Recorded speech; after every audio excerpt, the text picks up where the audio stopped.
She had been on the road since dawn, her rental car's headlights cutting through miles of empty asphalt. Every mile marker felt identical, a blank slate of blacktop flanked by towering pines. The GPS voice had fallen silent hours ago, and even the radio had given up, leaving only the engine's hum. Somewhere ahead lay her final stop, a secluded cabin promised by an online host.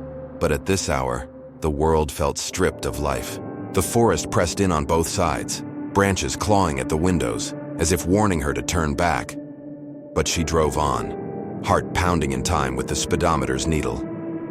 The sun dipped low, bleeding red across the sky, and in that dying light, the silhouette of a lonely cabin emerged at the end of a gravel drive. She turned onto the gravel driveway, and the car rattled over loose stones. A perfect row of towering pine trees framed the approach, each one planted like sentinels guarding the property. The cabin's facade was simple, dark timber walls, small windows, and a single porch light that cast long shadows. It stood alone, its front almost swallowed by the trees. As she parked and cut the engine, silence fell. No rustle of wildlife, no distant car engines, only the faint whisper of wind through needles. She retrieved the lockbox code from her phone, her fingers trembling just slightly. With a click, the padlock opened. The door swung inward on creaking hinges, revealing a warm glow from inside. It should have felt welcoming. Instead, it felt like a trap. Stepping inside, she exhaled, expecting dust and decay. Instead, the interior was pristine, newly renovated, as if prepared for her arrival. Pine-scented logs stacked by the hearth, a small dining table set for one, and a kitchenette gleaming under recessed lighting. Everything felt staged, too neat, too clean. She dropped her bag by the door, its zipper whispering in the hush. She paced the small living room, testing the windows, all locked. The bed in the corner looked inviting but strangely untouched. On a side table, a single framed photograph showed the same cabin under a bright summer sun. Empty, silent. She shrugged off the unease. Tonight would be just another stop. She told herself it was nothing more than a lonely host wanting to check in. She was midway through a takeout dinner when a sudden knock echoed through the cabin. 3 soft raps, deliberate and calm. She froze. Chopsticks paused halfway to her mouth. No car outside, no footsteps on the gravel. She rose, heart fluttering.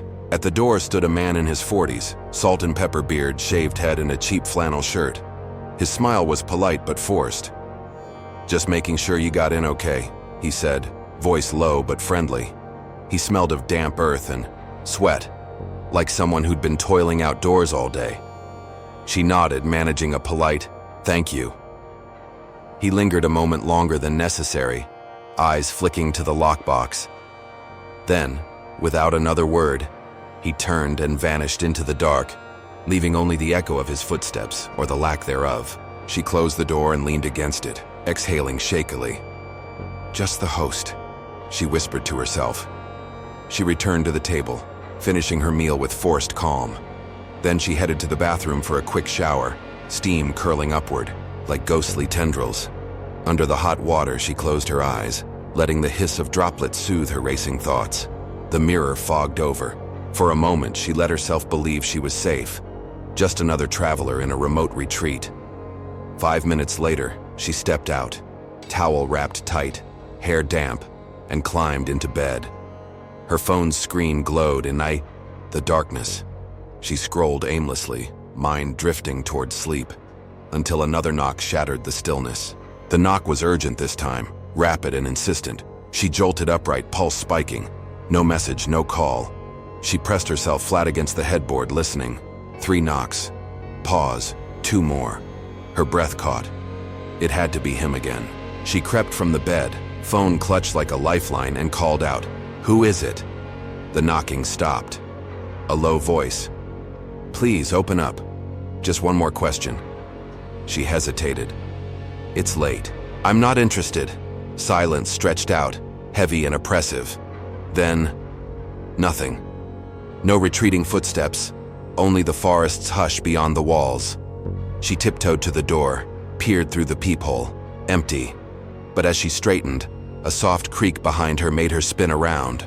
She froze, every nerve alight.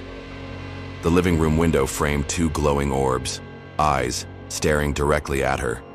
They were too high to be on the ground, too close to be from a wild animal. They watched with a cold patience. She stumbled backward, knocking over a lamp. Its crash shattered the silence. The eyes blinked, then disappeared. Her mind raced. How had he gotten there? Through the locked windows? With a spare key? She backed into the bedroom, heart hammering. The walls seemed to close in. She grabbed her phone, dialed 911 with trembling fingers, and whispered into the receiver. "There's someone outside my window." Outside, the sound of metal scraping against wood sent shivers down her spine. He was trying to lift the window, testing its lock.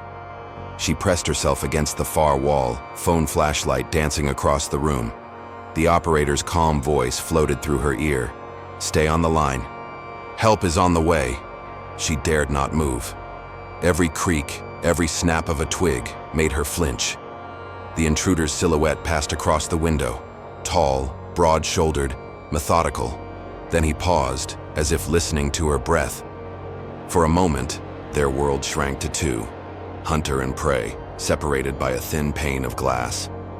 Then footsteps receded. He vanished into the blackness. Blue and red lights swept across the trees as two patrol cars rolled down the driveway. The intruder was gone, vanished into the woods. Officers swept the perimeter, flashlights cutting swaths through the darkness. Inside, she wrapped herself in a blanket, voice trembling as she recounted every detail. They confirmed. The real host lived in town, hundreds of miles away. This man had no right to be there. They dusted for fingerprints, found nothing. The photograph on the side table remained unchanged, its cabin empty in daylight, just like in her memory. They advised her not to stay, to find a motel with 24-hour staff. She nodded numbly, the weight of what almost happened settling in her chest. At first light, she returned to the cabin one last time, this time with daylight exposing every detail. The gravel was undisturbed, no footprints led away. The pine trees stood silent, indifferent. She stepped inside. The table was still set. The lamp shattered, steam stains on the mirror. On the porch, she found a single pine needle placed upright on the threshold. Like a marker, she picked it up and shivered. Was it a warning? A calling card? She drove away without looking back, the cabin shrinking in her rearview mirror. Even now she wonders, how many other travelers did he watch, waiting for the perfect moment? And what would have happened if she'd opened that door?